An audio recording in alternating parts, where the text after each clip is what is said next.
हाय दोस्तों, कैसे हैं। उम्मीद करता हूं कि आप सब ठीक होंगे। मैं मोहम्मद मुख्तार आप सबके सामने हाजिर हो चुका हूं इस्टेब्लिशमेंट से रिलेटेड ऑब्जेक्टिव प्रश्नों का भाग 4 लेकर। इसमें दोस्तों हम विगत परीक्षाओं में पूछे गए इस्टेब्लिशमेंट के ऑब्जेक्टिव प्रश्न को शामिल करते हैं जो रेलवे के किसी भी ग्रुप बी एग्ज़ाम और कोई भी अदर डिपार्टमेंटल एग्ज़ाम के लिए बहुत ही यूज़फुल होने वाला है। तो बिना स्किप किए इस वीडियो को इन तक देखिए। तो चलिए बिना किसी देर के स्टार्ट करते हैं आज के इस वीडियो को। तो दोस्तों, वीडियो की शुरुआत हम ASTE एग्ज़ाम 30% 20 नवंबर 2022 से करते हैं। पहला प्रश्न है, HOER नियमों के तहत किस श्रेणी के कर्मचारियों के लिए रोस्टर घंटे नहीं होंगे। 4 ऑप्शन है, इंटेंसिव, कंटिन्यूअस, एसेंशियली, इंटरमिटेंट और एक्सक्लूडेड। तो दोस्तों हम पहले बता दें, आयोग ने इस प्रश्न का जवाब एक्सक्लूडेड दिया है। ठीक है दोस्तों, अब HOER पे थोड़ा सा डिस्कस कर लेते हैं जो परीक्षाओं में किस किस तरह के प्रश्न पूछे जाते हैं। पहला तो आपसे पूछा जाता है HOER कब आया था, रेलवे ने HOER रूल कब लागू किया था। तो इसका सही जवाब हो जाएगा दोस्तों 2005 ईस्वी में। इसके बाद आपको HOER का फुल फॉर्म भी पूछा जाता है, तो फुल फॉर्म आपको प्रश्न में ही दिख रहा है, आवर्स ऑफ एम्प्लॉयमेंट रेगुलेशंस, ये याद रख लेंगे। HOER के तहत कर्मचारियों को 4 भागों में बांटा गया है, वो चारों ऑप्शन आपको क्रम से दिया गया है। अब मैं चारों ऑप्शन को एक एक करके बारीकी से समझने का प्रयास करता हूं। इंटेंसिव को आप हिंदी में अगर अनुवाद करें, इंटेंसिव को हम गहन कहते हैं। ठीक है, गहन श्रेणी में आने वाले कर्मचारी के साथ ये होता है कि वह मानसिक और शारीरिक दोनों रूप से कड़ी मेहनत करते हैं, उसे ड्यूटी आवर में आराम किए बिल्कुल भी मोहलत नहीं मिलती है।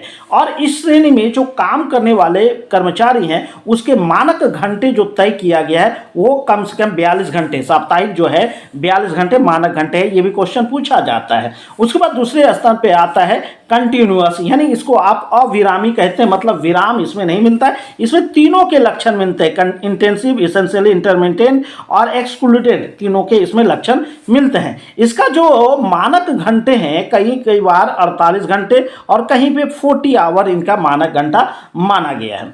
वहीं अगर हम इसेंशियली इंटरमिटेंट की बात करें तो इसे हिंदी में आवश्यक रूप से विरामी कहते हैं, यानी ऐसे कर्मचारी अगर 12 घंटे ड्यूटी करता है तो मान के चले 6 घंटा इनका बिल्कुल आराम से गुजरता है। इसेंशियल में जो ड्यूटी आवर होता है वह 60 घंटे से लेकर 72 घंटे तक इनका जो है मानक घंटे माना गया है। ठीक है, उसके बाद लास्ट में जो दिया है कि जिसके लिए रोस्टर घंटे नहीं होते, यानी इसको काम के हिसाब से इनको ड्यूटी आवर माना गया है, लेकिन वहीं पे अगर इनके मानक घंटे की बात की जाए तो इसको मानक घंटे 72 घंटे होंगे। तो एक्सक्लूडेड को आपको बड़ी बारीकी से देखना है कि इसमें कॉन्फिडेंशियल वर्क करने वाले कर्मचारी होंगे, सिस्टर इंचार्ज होंगे, मिडवाइफ होंगे, हेल्थ टीचर होंगे इत्यादि, सुपरवाइजर भी इसी श्रेणी में आते हैं। तो उम्मीद करता हूं कि दोस्तों HOER से रिलेटेड कोई भी कंफ्यूजन आपको अब नहीं रहा होगा। प्रश्न संख्या 2, HOER नियमों के अनुसार एक रोस्टर्ड ड्यूटी के अंत और अगले रोस्टर्ड ड्यूटी की शुरुआत के बीच आराम की अवधि को परिभाषित किया गया है। ध्यान से देखिएगा, आराम की अवधि शब्द दिया है। 4 ऑप्शन है, long on, short on, long off, short of. तो आयोग ने इसका सही जवाब शॉर्ट ऑफ दिया है। अब मैं आगे बढ़ूं इससे पहले मैं बता दूं कि HOER में जब आप अध्ययन करते हैं तो उसमें इन 4 में से 2 आपको वर्ड मिलते हैं। एक तो लॉन्ग ऑन मिलता है। लॉन्ग ऑन को आप समझ लीजिए, यदि आपको रोस्टर ड्यूटी से अधिक समय तक काम कराया जाता है तो उसको लॉन्ग ऑन कहते हैं, मतलब ड्यूटी पे ऑन रहना। जो पीरियड ड्यूटी का निर्धारित किया गया उससे ज़्यादा समय तक आप ड्यूटी करते हैं तो उसको आप लॉन्ग ऑन कहते हैं। एक दूसरा वर्ड है इसमें शॉर्ट ऑफ का। शॉर्ट ऑफ मतलब आपका जो रेस्ट का अवधि है, जो विश्राम की अवधि है, उसको कम कर देना, मतलब 2 ड्यूटी या 2 शिफ्ट के बीच के विश्राम की अवधि को घटाकर कम कर देना, या उसमें जितना कम किया जाएगा उसको शॉर्ट ऑफ के नाम से जानते हैं। एक और वर्ड होता है स्प्लिट शिफ्ट का। ठीक है दोस्तों, स्प्लिट शिफ्ट एक वर्ड और आता है। इसमें मतलब एक से अधिक खंडित पारी की अगर बात की जाएगी तो उसको आप स्प्लिट शिफ्ट के नाम से जानते हैं। प्रश्न संख्या 3, ग्रुप C लेवल 6 में नियुक्ति प्राधिकारी कौन है। चार ऑप्शन है, कनिष्ठ स्केल अधिकारी, वरिष्ठ स्केल अधिकारी, कनिष्ठ प्रशासनिक ग्रेड अधिकारी और वरिष्ठ प्रशासनिक ग्रेड अधिकारी। यह प्रश्न अक्सर पूछा जाता है, कई परीक्षाओं में इसको समान रूप से रिपीट किया है। तो जान लीजिए कि लेवल 6 में जो नियुक्ति प्राधिकारी होगा वह कनिष्ठ प्रशासनिक ग्रेड अधिकारी होगा। वहीं अगर मैं लेवल 1 की बात करूं, ठीक है, लेवल 1 में जो नियुक्ति प्राधिकारी होगा उसको आप कनिष्ठ स्केल अधिकारी के नाम से जानते थे। ये दोनों कनिष्ठ स्केल अधिकारी और कनिष्ठ प्रशासनिक ग्रेड अधिकारी, ये दोनों को आपको याद रख लेना है। प्रश्न संख्या 4, रेल सेवक के अवकाश खाते में सेवा के प्रत्येक कैलेंडर माह के लिए कितना औसत वेतन छुट्टी जमा किया जाता है?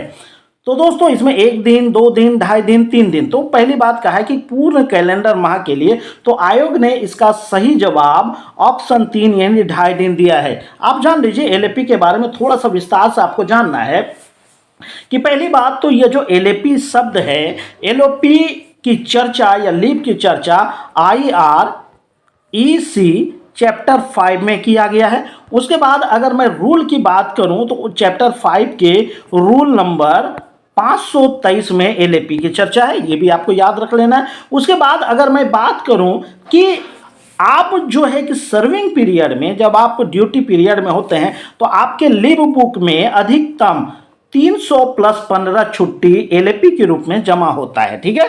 उसके बाद जब आप रिटायरमेंट की स्थिति में होते हैं, रिटायर की स्थिति में अधिकतम 300 एलएपी का इनकैश कराया जाता है, यानी अंतिम 10 महीने का वेतन आपको भुगतान किया जाता है एलएपी के एवज में, ठीक है दोस्तों। उसके बाद अगर और मैं बात करूं तो अगर हम अब्सेंट होते हैं, सीधी सी बात, यूए अगर हमारी ड्यूटी से होता है, अब्सेंट होते हैं, तो ऐसी कंडीशन में जितना हम अब्सेंट होते हैं उनके हिसाब से 1/10 हमारे एलपी खाते से रिकवरी की जाती है। दूसरी बात मैं बताऊं कि एक व्यक्ति एक बार में अधिकतम 180 एलएपी सैंक्शन करा सकता है। तो दोस्तों ये एलएपी से रिलेटेड कुछ महत्वपूर्ण टॉपिक था जो मैंने आपके सामने रखा, इसको आप बारीकी से देखिएगा। प्रश्न संख्या 5, HOER नियमों के अनुसार वह नौकरी जहां 24 घंटे के चक्र में 6 घंटे से कम निष्क्रियता या छूट की अवधि हो तो किस वर्गीकरण की शर्त को पूरा करेंगे? कंटिन्यूअस, एसेंशियली, इंटरमिटेंट, इंटेंसिव और एक्सक्लूडेड। तो दोस्तों अभी मैंने क्वेश्चन नंबर 1 में ही HOER को पूरा डिस्कस किया, यानी आप देखें 24 घंटे की ड्यूटी में 6 घंटे से कम उसे रेस्ट मिलता है या आराम मिलता है, तो आयोग ने इसका सही जवाब इंटेंसिव दिया है। प्रश्न संख्या 6, HOER के अनुसार कंटिन्यूअस के रूप में वर्गीकृत कर्मचारियों के लिए प्रति सप्ताह ड्यूटी के मानक घंटे हैं 42 घंटे, 48 घंटे, 54 घंटे और 72 घंटे। आयोग ने इसका आंसर 48 आवर रखा है। प्रश्न संख्या 7, ड्यूटी पर घायल मामलों में कर्मचारी के अवकाश की पात्रता क्या है? तो दोस्तों 4 ऑप्शन है, यहाँ पे आयोग ने इसका सही जवाब ऑप्शन 2 दिया है। पहले 60 दिनों के लिए औसत वेतन छुट्टी पर और शेष अवधि के लिए LHP अवधि पर दिया है। अब दोस्तों आगे बढ़ें, इससे पहले मैं IOD पर थोड़ा सा डिस्कस कर लेना चाहता हूँ। IOD की चर्चा IRMM चैप्टर 15 में विस्तार से किया गया है। वहीं अगर IREC की बात करें तो IREC चैप्टर 6 और चैप्टर 5 में इस रूल की चर्चा है। IREC के चैप्टर 6 में अगर हम बात करें रूल नंबर 615 आता है, वहीं अगर चैप्टर 5 की बात करें तो रूल नंबर 552 में इसको रील के नाम से विस्तार किया गया है, ठीक है दोस्तों। तो रील के बारे में आपको थोड़ा सा और डिस्कस कर लेना चाहिए। मैं रिकमेंड करूंगा रूल नंबर 512 आप पढ़ें तो इसके बारे में थोड़ा सा ज़्यादा जानकारी होगी। अगर मैं यहाँ डिस्कस करूंगा तो वीडियो कुछ ज़्यादा बड़ा हो जाएगा। तो चलिए हम बढ़ते हैं अगले प्रश्न पर। प्रश्न संख्या 8, एक पुरुष कर्मचारी को कितने दिनों का पितृत्व अवकाश दिया जा सकता है? 8 दिन, 12 दिन, 15 दिन, 20 दिन। तो दोस्तों इस प्रश्न का सही जवाब है 15 दिन, ठीक है। पितृत्व अवकाश, पैटर्निटी लीव उसे बोलते हैं। जो विवाहित पुरुष कर्मचारी पिता बनता है तो उसको पैटर्निटी लीव मिलता है और ये अधिकतम 2 बच्चों तक दे होता है। प्रथम 2 बच्चे तक आपको पैटर्निटी लीव मिलता है। अब मैं थोड़ा सा और डिस्कस करूं, पैटर्निटी लीव की चर्चा जो है वह IREC चैप्टर 5 के रोल नंबर 551 ए में किया गया है। ठीक है दोस्तों, ये भी आपको ध्यान रख लेना है। और पीएल की चर्चा या पीएल जो है रेलवे में जो शुरुआत हुआ है वह 7 अक्टूबर 1997 से हुआ है। तो ये भी डेट आपको ध्यान रख लेना है। तो चलिए अगले प्रश्न पर। प्रश्न संख्या 9, एक कर्मचारी को मास्टर क्राफ्टमैन एमसीएम के पद पर पदोन्नत करने के लिए निम्नलिखित में से कौन सी शर्त पूरी करनी होगी? 4 ऑप्शन है। स्किल्ड आर्टिजन ग्रेड 1 में 1 वर्ष के लिए सेवा होनी चाहिए। स्किल्ड आर्टिजन ग्रेड 1 में 2 वर्ष के लिए सेवा होनी चाहिए। और वहीं इसमें 5 वर्ष और अगले में 7 वर्ष दिया है। यानी आपको 1, 2, 5 और 7 वर्ष में ज़्यादा कंफ्यूज किया है। तो जान लीजिए एमसीएम जो है लेवल 6 का होता है और इसमें किसी भी ग्रेड में प्रमोशन पाने के लिए पिछले ग्रेड में आपको कम से कम 2 वर्ष आपको ड्यूटी करनी चाहिए। तो आप बताइए लेवल 6 में प्रमोशन पाने के लिए लेवल 5 में बात किया गया है, तो लेवल 5 में कम से कम 2 साल होनी चाहिए। तो इस हिसाब से ऑप्शन 2 आपका सही जवाब होता है, जिसको आयोग ने भी माना है। स्किल आर्टिजन ग्रेड 1 यानी 2800 ग्रेड में 2 वर्ष की सेवा होनी चाहिए। तो ठीक है, हम बढ़े अगले प्रश्न पर। प्रश्न संख्या 10, मेजर पेनल्टी चार्जशीट और माइनर पेनल्टी चार्जशीट जारी करने के लिए उपयोग किया जाने वाला मानक प्रपत्र क्या है? 4 ऑप्शन दिया है। पहली बात तो जानिए मेजर चार्जशीट के लिए SF5 जारी किया जाता है। माइनर पेनल्टी के लिए SF11 जारी किया जाता है। ये 5 और 11 को आपको याद रख के इस ऑप्शन को देखना है। आपको सही जवाब ऑप्शन 1 में मिल जाएगा, मेजर पेनल्टी के लिए SF5 और माइनर पेनल्टी के लिए SF11। तो ऐसे प्रश्नों का जवाब देने के लिए आपको SF1 से लेकर SF11 को बखूबी याद कर लेना है, तभी आप ऐसे प्रश्नों को सोल्व कर पाएंगे। तो चलिए बढ़ते हैं हम अगले प्रश्न पर। प्रश्न संख्या 11, निलंबन आदेश जारी करने और निलंबन आदेश रिवोकेशन के लिए उपयोग किया जाने वाला मानक प्रपत्र क्या है? तो इसको अभी आप SF से देखिए, निलंबन यानी सस्पेंशन जारी करने के लिए जो है दोस्तों वह SF1 जारी किया जाता है। वहीं SF4 के द्वारा सस्पेंशन को रिवोक किया जाता है, यानी सस्पेंशन को हटाया जाता है। तो अब ये 1 और 4 को आप ध्यान में रखते हुए जब आप इसको आप देखेंगे तो ऑप्शन 2 में इसका सही जवाब मिलेगा, यानी मानक फॉर्म 1 जो है निलंबन जारी करने के लिए और निलंबन रिवोकेशन के लिए स्टैंडर्ड फॉर्म 4 जारी किया जाता है।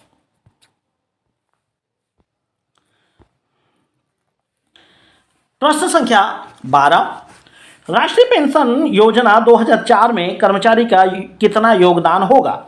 4 ऑप्शन है। मूल वेतन प्लस महंगाई भत्ता का 1%, मूल वेतन प्लस महंगाई भत्ता का 8.33% और मूल वेतन का 10% और मूल वेतन प्लस महंगाई भत्ता का 10%। तो दोस्तों एनपीएस के बारे में आपको विस्तार से जानना चाहिए। तो यहां पहले मैं आंसर की बात कर लूं। आयोग ने इसका सही जवाब दिया है ऑप्शन 4, मूल वेतन प्लस महंगाई भत्ता का 10%। अब थोड़ा सा डिस्कस करते हैं एनपीएस पे। पहली बात तो एनपीएस का फुल फॉर्म आपको पूछा जाता है तो नेशनल पेंशन स्कीम होगा। ठीक है दोस्तों, वही बात अगर मैं एनपीएस के लागू होने की बात करूं तो भारत सरकार और किसी भी राज्य सरकार में इसको लागू किया गया है 1/1/2004 के बाद बहाल होने वाले कर्मचारी इसकी श्रेणी में आते हैं। वहीं अगर मैं इसके जो है कि योगदान की बात करूं तो शुरुआत में इसमें योगदान जो करता था कर्मचारी अपने मूल वेतन और डीए का 10% करता था। वहीं सरकार भी इसमें 10%, इन टोटल 20% कर्मचारी के एनपीएस खाते में जमा होता था। वहीं भारत सरकार ने एक रूल लागू किया, वह रूल आप एकदम बिल्कुल ध्यान में रख लीजिएगा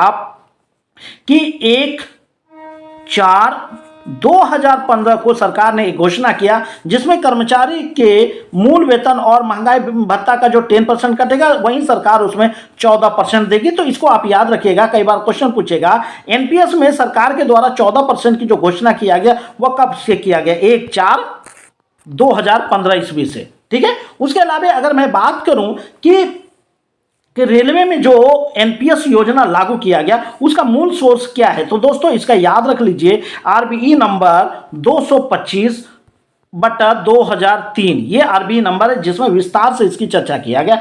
एक चीज और आपको जानना है, एनपीएस में जो एनपीएस में आते हैं वैसे कर्मचारी को एक प्राण कार्ड जारी किया जाता है जिसमें 12 अंक होते हैं। प्राण नंबर जो जारी किया जाएगा उसमें 12 अंक होते हैं। इसको भी आपको क्वेश्चन पूछा गया है ग्रुप बी के एग्जाम में कि प्राण में कितने नंबर होते हैं, तो 12 नंबर आपको याद रख लेना है दोस्तों।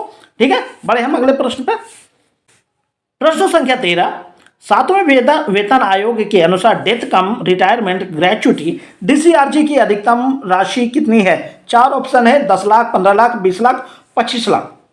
तो दोस्तों आयोग ने इस प्रश्न का सही जवाब ऑप्शन 3 20 लाख बताया है। तो चूंकि जब यह प्रश्न पूछा गया था उस समय इसका सही जवाब 20 लाख था, लेकिन अगर आज के परिप्रेक्ष्य में देखें तो डीसीआरजी की अभी जो मान्य रकम है वह 20 लाख से 25 लाख हो गई है, यानी कुछ फिक्स अलाउंस था तो उसको जो है कि 50% दिए होने के बाद इसको बढ़ा दिया गया। और अगर आपसे पूछे कि डीसीआरजी की राशि को 20 लाख से बढ़ाकर 25 लाख कब से लागू किया गया, तो दोस्तों 1/1/2024 ईस्वी से यह घोषणा हुई और यह लागू हुई है। ठीक है दोस्तों, तो चलिए अगले प्रश्न पर।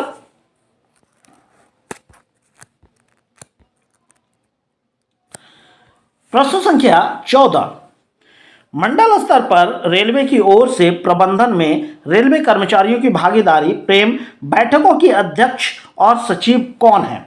तो दोस्तों इसमें चार ऑप्शन है। अध्यक्ष और उपाध्यक्ष को लेकर कई डिजिग्नेशन की चर्चा की गई है, लेकिन आयोग ने इसका सही जवाब दोस्तों ऑप्शन 4 दिया है। डीआरएम अध्यक्ष होंगे और सचिव सीनियर डीपीओ होंगे, जो सही है। अब दोस्तों प्रेम की जब बात हो ही गई है तो इसको थोड़ा सा डिस्कस कर लें कि रेलवे में प्रेम जो है यह लागू हुआ है 1994 ईस्वी से। इसके अलावे इससे पहले जो है कि पीएनएम था, उसके पे जेसीएम था, इस तरह की बात हो गई है। अब अगर पीएनएम प्रेम की बात करें तो रेलवे में 1994 ईस्वी में लागू किया गया। ठीक है, और यह जो है संविधान की धारा 43(1) के तहत ये घोषित किया गया है, जो 43 समर्थित सूची में आता है। अब मैं और बताऊं, प्रेम पर बात करूं तो इसकी बैठक वर्ष में 4 बार होती है, यानी हर तिमाही, हर 3 महीने में प्रेम की बैठक होती है।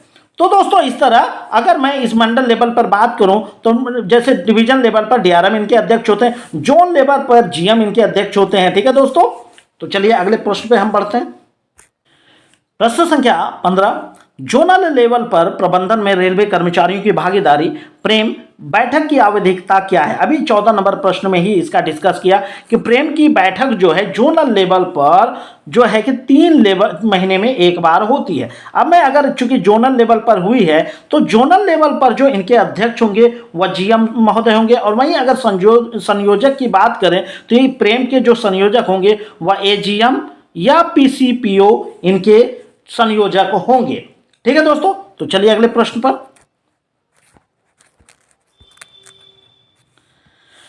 प्रश्न संख्या 16, सरकारी कार्यालयों में नियुक्त व्यक्तियों की भर्ती और सेवा की शर्तों से के संबंध में विवादों और शिकायतों के निर्णय के लिए विशेष रूप से गठित न्यायाधिकरण का नाम बताइए।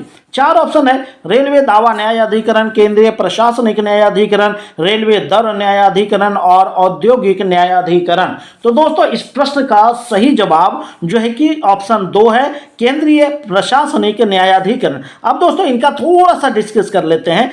केंद्रीय प्रशासनिक न्यायाधिकरण का शॉर्ट नाम हम CAT के नाम से जानते हैं। ठीक है, अगर मैं इसके फुल फॉर्म की बात करूं, यह भी आपको परीक्षा में पूछा जाता है, सेंट्रल एडमिनिस्ट्रेटिव ट्राइब्यूनल होता है। इसकी स्थापना जो है 1 नवंबर 1985 ईस्वी को किया गया है, और इसका मुख्यालय जो है वह दिल्ली में है। यह भी आपको ध्यान रख लेना है, ये 2-4 टॉपिक है कैट से रिलेटेड, तो ये आपको ध्यान रखना है। तो चलिए अगले प्रश्न पे।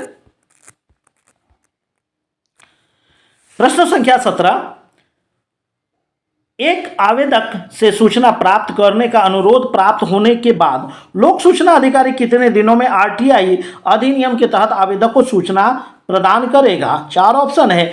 अनुरोध प्राप्त होने के 15 दिनों के भीतर, 30 दिनों के भीतर, 60 दिनों के भीतर और 90 दिनों के भीतर। तो बताना है इसका सही जवाब। आयोग के हिसाब से इसका सही जवाब ऑप्शन 2 है दोस्तों, कि आपको 30 दिनों के भीतर आवेदक को उनके मांगी गई जानकारी उपलब्ध कर देना अनिवार्य है। अब थोड़ा आरटीआई की जब बात हो गई है तो इस पर थोड़ा सा डिस्कस कर लेते हैं, क्योंकि इससे कई तरह के प्रश्न एग्जाम में पूछे जाने की संभावना रहती है। ठीक है, अब आरटीआई के अगर लागू होने की बात करें तो इसके लागू जो हुए हैं 12 अक्टूबर 2005 में आरटीआई लागू हुआ है। ठीक है, वहीं अगर 5 में पूरे देश में हुआ है, लेकिन जम्मू कश्मीर को इससे छोड़ दिया गया था। वहीं जम्मू एंड कश्मीर में यह जो है 2008 ईस्वी में लागू हुआ। यह बहुत महत्वपूर्ण प्रश्न है, आपसे एक प्रश्न पूछ देगा कि आरटीआई मूल रूप से जब लागू हुआ था वह किस राज्य या केंद्र शासित प्रदेश में नहीं हुआ था, तो जम्मू कश्मीर। बाद में देख रहे हैं कि 2008 ईस्वी में जम्मू कश्मीर में यह लागू किया गया। वहीं जम्मू कश्मीर में लागू होने की तिथि भी आपसे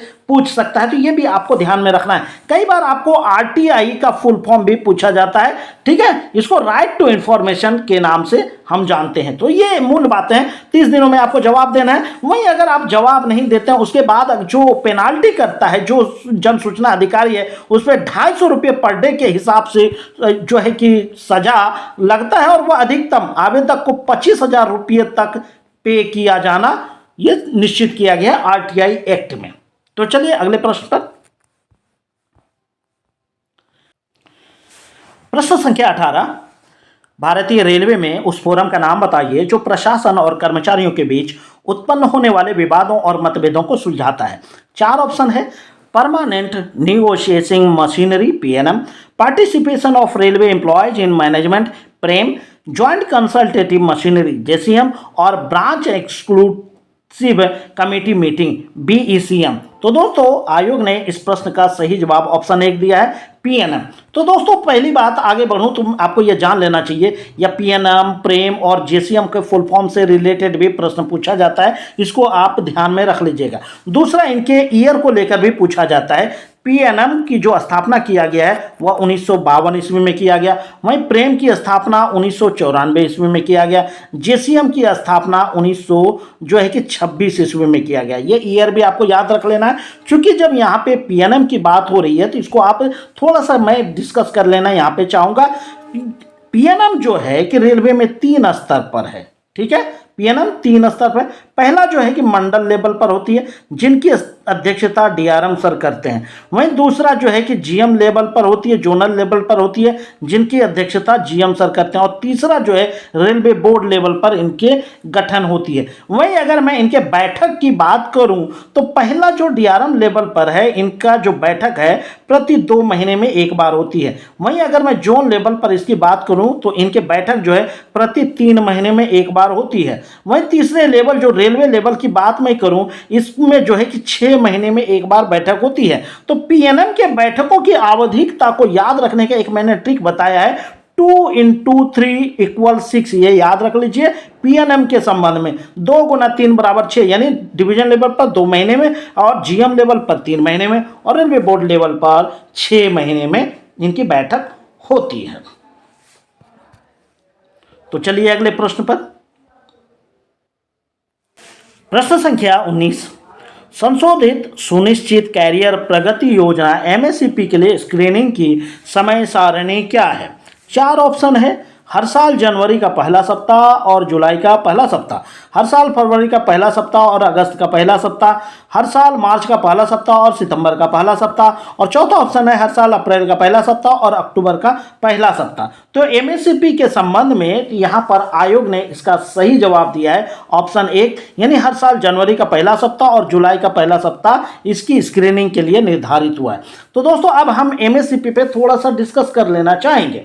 तो दोस्तों पहली बात जान लीजिए कि एमएससीपी की योजना जो लागू हुई है वह 1/9/2008 ईस्वी से लागू हुई है। अब आप कहेंगे तो इससे पहले क्या था? तो दोस्तों इस पीरियड से पहले एसीपी हुआ करता था। 2008 ईस्वी में एमएससीपी हो गया। कई बार आपको एमएससीपी के फुल फॉर्म को लेकर भी प्रश्न पूछता है, तो इनका फुल फॉर्म होता है modified assured career progression scheme. ठीक है दोस्तों, तो अब मैं और बात करूं तो एमएससीपी के अंतर्गत क्या होता है, यदि किसी कर्मचारी को एक ही ग्रेड में नौकरी करते हुए, सेवा करते हुए 10 साल से ज़्यादा समय हो जाता है, तो भरपाई करने के लिए 10 साल, 20 साल और 30 साल का इसमें टेन्योर रखा गया। 10 साल, 20 साल और 30 साल, इसमें कम से कम आपको 4 वित्तीय उन्नयन मिलता है।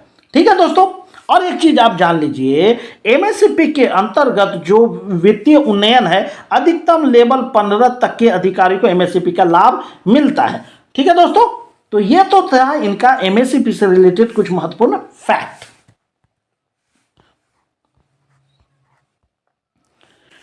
प्रश्न संख्या 20, किसी कर्मचारी को कोई विशेष कार्य करने के लिए पारिश्रमिक के रूप में भारत की संचित निधि से दिया गया भुगतान क्या कहलाता है?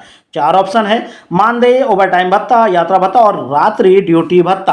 तो दोस्तों आयोग ने इसका सही जवाब मानदेय दिया है। अगर हम इसकी चर्चा करें तो इनको आप ऑनोरेरियम के नाम से जानते हैं और इसकी चर्चा मास्टर सर्कुलर 11 में किया गया है। इसके अलावा आप अगर डिपार्टमेंटल एग्जाम की तैयारी करते हैं तो ये सब ऑप्शन भी आपके एग्जाम के लिए बहुत यूजफुल होता है। ओवरटाइम भत्ता की अगर हम बात करें, जब आप शेड्यूल ड्यूटी आवर से अधिक ड्यूटी करते हैं तो उसके लिए आपको ओवरटाइम दिया जाता है। वहीं मैं यात्रा भत्ता की अगर बात करूं, आपके हेडक्वार्टर से 8 किलोमीटर से अधिक दूरी पर अगर मेरी ड्यूटी पड़ती है तो फिर वहां पर जो है कि घंटा के हिसाब से हमें यात्रा भत्ता दिया जाता है। यानी 6 घंटा तक अगर हमारी ड्यूटी पड़ी तो हमें जो है कि 30% भुगतान किया जाएगा। 6 घंटा से 12 घंटा तक अगर हमारी ड्यूटी पड़ती है तो 70% मिलेगा। वहीं अगर 12 घंटे से एबव अगर हमारी ड्यूटी पड़े तो फिर 100% हमें टीए का भुगतान किया जाता है। वहीं नाइट ड्यूटी यानी रात्रि ड्यूटी भत्ता की बात हम करें तो इसमें जो है कि HOER 2005 के रूल के हिसाब से रात्रि के 10 बजे से लेकर सुबह के 6 बजे तक के पीरियड को नाइट के रूप में परिभाषित किया गया है और इस पीरियड में ड्यूटी करने के एवज में हमें नाइट ड्यूटी अलाउंस मिलता है। तो इस तरह ये सारे ऑप्शन आपको एग्जाम की दृष्टि से आपको समझ लेना है। अब अगला प्रश्न हमने AMM एग्जाम 30% LDC 20 नवंबर 2022 से लिया है। प्रश्न संख्या 21, सेवा में रहते हुए औसत वेतन पर छुट्टी के भुनाने के संबंध में निम्नलिखित में से कौन सा या से सही है? पहला ऑप्शन है, पूरे करियर के दौरान कुल छुट्टी भुनाने की अवधि 60 दिन से अधिक नहीं होगी, यह सही है। भुनाने की अवधि को ध्यान में रखते हुए उसके क्रेडिट में कम से कम 30 दिनों की LAP बकाया होनी चाहिए, यह दूसरा भी सही है। इस आधार पे हमें 4 ऑप्शन दिया है, यानी पहला और दूसरा दोनों सही है। इस हिसाब से ऑप्शन 3 इसका सही जवाब होगा। अब हम जानने का प्रयास करते हैं कि LAP इनकैश से संबंधित रेलवे का रूल क्या कहता है। तो दोस्तों LAP इनकैश के संबंध में IRAC चैप्टर 5 का रूल नंबर 540A में विस्तार से इनकी चर्चा किया गया है। इनमें आप जाएंगे तो ये दोनों सेंटेंस आपको वहां पे लिखे हुए मिल जाएंगे, तो ये भी आपको ध्यान में रख लेना है। प्रश्न संख्या 22, अतिरिक्त पद भत्ता तभी देय होगा जब अतिरिक्त प्रभार को डैश दिनों से अधिक अवधि के लिए रखा जाएगा। 4 ऑप्शन है, 30, 45, 60 और 75। तो दोस्तों आयोग ने इस प्रश्न का सही जवाब ऑप्शन 2 45 दिन दिया है। अब आगे बढ़ें, इससे पहले मैं APA पर थोड़ा सा डिस्कस कर लेना चाहूंगा। एडिशनल पोस्ट अलाउंस, इसकी चर्चा जो है दोस्तों RBE नंबर 128/2018 में विस्तार से किया गया है। वहीं पे अगर प्रश्न ने पूछा है कि न्यूनतम 45 दिन रहने से आपको APA मिलता है, तो वहीं अधिकतम दिनों की चर्चा किया है। अधिकतम 6 महीना तक इसमें बात किया, साल में अधिकतम 6 महीना के लिए आप APA किसी भी ऑफिसर को दे सकते हैं। इसके अलावा जो है इसकी थोड़ा सा चर्चा जो किया गया है वह IREM वॉल्यूम 1 के चैप्टर 11 में किया गया है। ठीक है, इसको भी आप ध्यान दे दीजिएगा। और इसका जो कैलकुलेशन किया जाता है कि जो APA का भुगतान किया जाएगा वह रूल नंबर जो IREC का रूल नंबर 103 के 32 के तहत इनका कैलकुलेशन किया जाता है। तो चलिए अगले प्रश्न पर। प्रश्न संख्या 23, एक रेल सेवक को निरंतर अवधि के लिए डैश वर्ष से अधिक की किसी भी प्रकार की छुट्टी नहीं दी जा सकती है। 4, 5, 6 और 3। तो दोस्तों एक रेलवे कर्मचारी अधिकतम 5 साल की छुट्टी ले सकता है और वह कहते हैं EOL के रूप में इसको जानते हैं, जिसको हम शॉर्ट फॉर्म में LWP के नाम से भी जानते हैं। यानी आप लगातार 5 साल तक LWP या EOL सैंक्शन करा सकते हैं। वही अगर मैं बात करूं, कई बार पूछा जाता है LAP के बारे में, तो अभी मैंने इसी वीडियो में चर्चा किया कि आप अधिकतम एक बार में कंटिन्यू 180 दिन की LAP ले सकते हैं। वहीं अगर मैं LHAP की बात करूं तो आप अधिकतम 24 महीना का LHAP एक बार में ले सकते हैं। प्रश्न संख्या 24, संपत्ति के लेन देन रेलवे सेवाओं आचरण नियम 1966 के डैश नियम में निहित है। 4 ऑप्शन है, नियम 3, नियम 13, नियम 18 और नियम 19। 1966 का रूल में टोटल 26 रूल है। इसको आप कंठस्थ कर लेंगे तभी आप ऐसे प्रश्नों का सही जवाब दे पाएंगे। अब आयोग ने संपत्ति के लेन देन से संबंधित इस प्रश्न का सही जवाब ऑप्शन 3 यानी रूल नंबर 18 दिया है। तो दोस्तों 18 में ही चल अचल संपत्ति की चर्चा है। ठीक है दोस्तों, तो इस प्रश्न का सही जवाब रूल 18 है।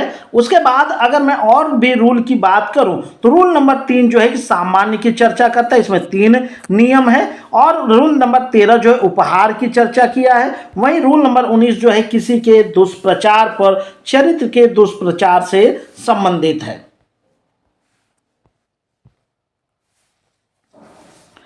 प्रश्न संख्या 25, गहन कर्मचारियों के लिए ड्यूटी के मानक घंटे प्रति सप्ताह है 36, 42, 48, 54।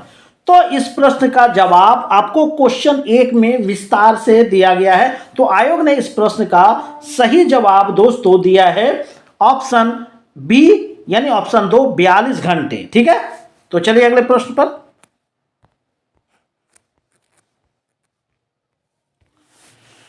प्रश्न संख्या 26, निलंबन को रद्द करने के लिए किस मानक पत्र का प्रयोग किया जाता है? 4 ऑप्शन है, SF1, SF4, SF2 और SF5।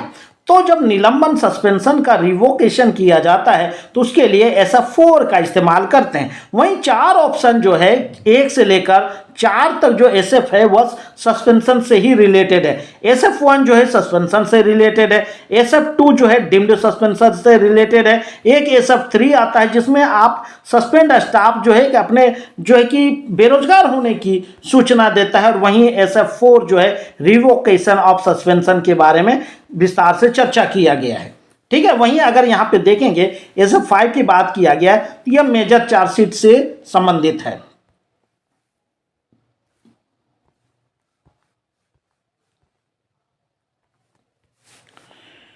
प्रश्न संख्या 27, कितने वर्षों के बाद भारतीय रेलवे में संगठित विभागों के ग्रुप बी अधिकारियों को लेवल 10 में रखा जाता है? 3 साल, 4 साल, 5 साल, 6 साल। तो दोस्तों यहाँ पे आयोग ने इसका सही जवाब ऑप्शन 2 यानी 4 साल बताया है। तो यहाँ पे एक चीज और आपको जानना है कि ये ग्रुप बी ही नहीं, अगर ग्रुप सी कर्मचारी लेवल 8 में प्रमोट हो जाता है और उसके बाद 4 साल बाद इसको लेवल 9 देना अनिवार्य है। वहीं ग्रुप बी के लिए आप जानते हैं कि लेवल 8 ये होता है और ग्रुप बी के मामले में इसको लेवल 10 प्रमोट करके दिया जाता है। तो ये भी चीजें आप याद रखिएगा। लेवल 8 दोनों के लिए, नॉन गजेटेड की स्थिति में 4 साल बाद लेवल 9 मिलेगा और गजेटेड की स्थिति में 4 साल के बाद लेवल 10 मिलेगा। तो इसको भी आपको ध्यान में रख लेना है। प्रश्न संख्या 28, अनुकंपा के आधार पर नियुक्ति योजना के अंतर्गत कक्षा 12+2 पास की शैक्षणिक योग्यता वाले उम्मीदवार को निम्नलिखित में से कौन सा पद नहीं दिया जा सकता है? अब दोस्तों इसमें दिया है कि अनुकंपा के आधार पर पहले तो नौकरी देना है और जिसको नौकरी देना है उसकी योग्यता 12वीं है, तो उसको इनमें से कौन सा पद नहीं दिया जा सकता है? तो अब एक एक करके देखना है। जूनियर क्लर्क लेवल 2 लेवल का होता है, 1900 ग्रेड पे का होता है, तो यह पद मिल जाएगा। टिकट कलेक्टर लेवल 3 का होता है यानी 2000 ग्रेड पे तक का मिलता है, तो यह भी मिल जाएगा। गुड्स गार्ड तीसरा ऑप्शन कार्यालय सहायक है लेवल 1, तो ये लेवल 1 जो है 1800 ग्रेड पे का होता है, तो ये भी मिल जाएगा। और चौथा ऑप्शन है गुड्स गार्ड यानी ये लेवल 5 यानी 2800 ग्रेड पे का है, तो यह पोस्ट आपको नहीं मिलेगा। यानी लेवल 5 में आपको नौकरी पाने के लिए आपकी योग्यता ग्रेजुएशन होना कंपलसरी है, यानी आपको कम से कम BA पास होना पड़ेगा। तो चलिए अगले प्रश्न पर। प्रश्न संख्या 29, संवेदनशील पदों के बारे में निम्न में से कौन सा यह से कथन सही है या है? संवेदनशील पदों के बारे में पूछा गया है, तो इसमें 4 ऑप्शन है। केवल राजपत्रित पद ही संवेदनशील पद हो सकते हैं, यह गलत है। केवल सुरक्षा श्रेणी के पद संवेदनशील पद हो सकते हैं, ये भी गलत है। संवेदनशील पदों में 4 साल बाद रोटेशनल ट्रांसफर शामिल है, यानी ऑप्शन 3 इसका सही जवाब होगा। और दोस्तों अगर मैं मास्टर सर्कुलर की बात करूं, ट्रांसफर से संबंधित ये जो सवाल है वह ट्रांसफर से संबंधित है और इसकी चर्चा मास्टर सर्कुलर 24 में किया गया है।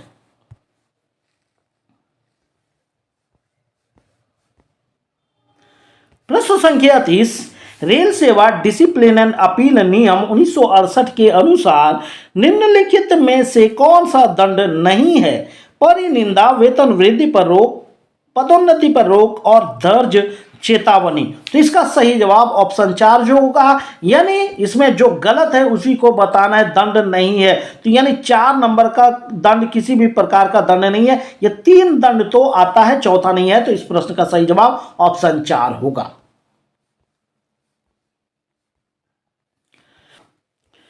प्रश्न संख्या 31, नई पेंशन योजना में सरकारी नियोक्ता का योगदान है।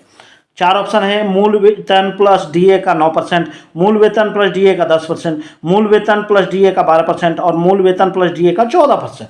तो जिस समय ये एग्जाम हुआ था उस समय के हिसाब से इनका सही जवाब ये था पे और डीए का 10%। लेकिन आप जानते हैं दोस्तों, अभी मैंने पिछले ही क्वेश्चन में हमने सोल्व किया कि 1/4/2015 ईस्वी से भारत सरकार ने एक रूल दिया कि कर्मचारी जितना योगदान करेगा उसके एनपीएस में सरकार 14% योगदान करेगी। यानी आज अगर यह प्रश्न पूछा जाता है तो इसका सही जवाब पे प्लस डीए का 14% होगा। तो चलिए अगले प्रश्न पर। प्रश्न संख्या 32, पुराने पेंशन योजना के तहत कवर किया गया रेल सेवक 10 वर्ष की अर्हक सेवा पूरी करने से पहले सेवानिवृत्त होने पर निम्नलिखित के लिए पात्र है। यानी प्रश्न कह रहा है 10 साल पूरा नहीं हुआ और वह सेवानिवृत्त हो गया, वो भी ओल्ड पेंशन स्कीम में, तो निम्नलिखित में क्या उसको मिलेगा? पेंशन, सेवा उपादान, पेंशन वो सेवा उपादान और दोनों में से कोई नहीं। तो दोस्तों इसका सही जवाब होगा सेवा उपादान। आप जानिए ग्रेच्युटी के लिए आपको कम से कम 5 साल नौकरी की है तो आपको ग्रेच्युटी मिल जाएगा। वहीं पेंशन के लिए चाहे किसी भी प्रकार का पेंशन हो, ओल्ड पेंशन के तहत आपको कम से कम 10 साल नौकरी करनी होगी। तो ये दोनों आपको 10 साल और 5 साल आपको माइंड में सेट कर लेना है कि पेंशन चाहिए तो 10 साल नौकरी कीजिए, सेवा ग्रेच्युटी के लिए चाहिए तो आपको 5 साल नौकरी करना है। यानी यहाँ पे 10 साल से कम की बात की गई तो इनका सही जवाब सेवा उपादान होगा, ग्रेच्युटी होगा। अगर मैं ग्रेच्युटी की बात करूं तो यह मास्टर सर्कुलर जो है कि 60 में इनकी चर्चा किया गया है। और वहीं अगर कम्यूटेशन ऑफ पेंशन की बात करूं तो master circular action commutation of pension, ये भी आपको याद रख लेना है।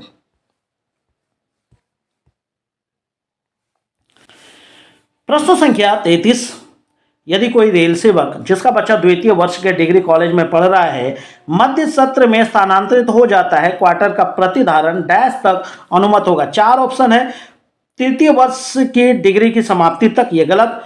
द्वितीय कोई प्रतिधारण अनुमत नहीं, ये भी गलत। द्वितीय वर्ष के परिणाम की घोषणा तक, ये भी गलत। द्वितीय वर्ष के शैक्षणिक सत्र की समाप्ति के 15 दिनों बाद तक, यानी यह सही है। अब दोस्तों ये क्लियर हो गया। पहली बात तो ये आपको जानना है कि यह प्रश्न जो है मास्टर सर्कुलर 49 से संबंधित है, जिसमें ट्रांसफर और पोस्टिंग के आधार पर क्वार्टर के प्रतिधारण से संबंधित रूल बताया गया है। सीधा सा मतलब देखिए, यदि किसी कर्मचारी का एडमिनिस्ट्रेटिव ग्राउंड पे ट्रांसफर होता है तो उन्हें जो है कि उनके बच्चा अगर कहीं पढ़ रहा है तो उसका जो है कि करंट जो फाइनेंशियल ईयर है, जो उनका सेशन है, सेशन तक तो उनको मिलना ही मिलना है। वहीं बात किया गया डिग्री कॉलेज में वो पढ़ रहा है, सेकंड ईयर में पढ़ रहा है, तो दोस्तों इसके हिसाब से जो द्वितीय वर्ष है उसका शैक्षणिक सत्र समाप्त होगा और वहां पर 15 दिनों बाद मिलेगा। लेकिन जो वर्तमान रूल है इसमें जान लीजिए, इसमें रूल दिया गया है कि किसी कर्मचारी का एडमिनिस्ट्रेटिव ग्राउंड पे ट्रांसफर होता है और उसका बच्चा यदि क्लास 9 से लेकर क्लास 12 तक, यानी क्लास 9, 10, 11, 12 किसी भी क्लास में पढ़ रहा है तो उस कर्मचारी को जो क्वार्टर रोके रखने को मिलेगा क्लास 12वीं तक मिलेगा। यह बहुत अच्छा प्रावधान है, इसको थोड़ा सा और समझिए। मान लीजिए किसी कर्मचारी के ट्रांसफर के समय उसका बच्चा 9वीं क्लास में पढ़ रहा था तो वह चाहे तो 12वीं क्लास तक क्वार्टर को रोक के रख सकता है। तो चलिए अगले प्रश्न पर। प्रश्न संख्या 34, कामगार मुआवजा अधिनियम के तहत भुगतान की गई राशि की लेखा विभाग के द्वारा जांच की जाती है ताकि सुनिश्चित किया जा सके। चार ऑप्शन है, भुगतान अधिनियम के प्रावधानों के अनुसार है, दुर्घटना रोजगार के दौरान हुई है, कर्मचारी एक नियमित कर्मचारी है न कि आकस्मिक मजदूर, और चौथा ऑप्शन है ये सभी विकल्प। यानी इसका सही जवाब ऑप्शन 4 होगा। अब दोस्तों और मैं बताऊं, कामगार मुआवजा अधिनियम 1923 ईस्वी में लागू हुआ था। चलिए आगे बढ़ते हैं। प्रश्न संख्या 35, रेलवे अधिनियम किस वर्ष में पारित किया गया था? 1905, 1950, 1957 और 1989। तो दोस्तों जानिए, रेलवे अधिनियम जो है 1989 ईस्वी में पारित किया गया था और यह बहुत इंपॉर्टेंट अधिनियम है जिसमें रेलवे कर्मचारी से रिलेटेड हर तरह के रूल की चर्चा की गई है। प्रश्न संख्या 36 और इस वीडियो का आखिरी प्रश्न, रेलवे बोर्ड के सदस्यों के कुछ पदनाम निम्नलिखित है, इनमें से कौन सा पदनाम गलत है? तो दोस्तों 4 पदनाम है। सदस्य वित्त, ये सही, सदस्य ONBD, ये भी सही, सदस्य TNRS, ये भी सही, और वित्त आयुक्त, ये गलत है। यानी ऑप्शन के हिसाब से इसका सही जवाब वित्त आयुक्त होगा। ये तीनों पदनाम सही है और चौथा गलत है, यानी ऑप्शन 4 इनका सही जवाब होगा। इस तरह दोस्तों इस वीडियो में हमने टोटल 36 इंपॉर्टेंट ऐसे प्रश्न को सोल्व किया जो विगत परीक्षाओं में पूछा गया है। तो उम्मीद करता हूं कि यह वीडियो पिछले वीडियो की तरह आपको बेहद ही पसंद आया होगा। तो वीडियो के संबंध में अपनी राय कमेंट बॉक्स में लिखिए, और अगर दोस्तों पहली बार चैनल पर पधार हैं तो प्लीज चैनल को सब्सक्राइब करके हमारा मनोबल बढ़ाइए। तो चलिए मिलते हैं किसी अन्य वीडियो में अन्य महत्वपूर्ण टॉपिक के साथ। तब तक के लिए खुश रहिए, आबाद रहिए, जिंदगी में मस्त रहिए। Thank you. जय हिंद, जय भारत।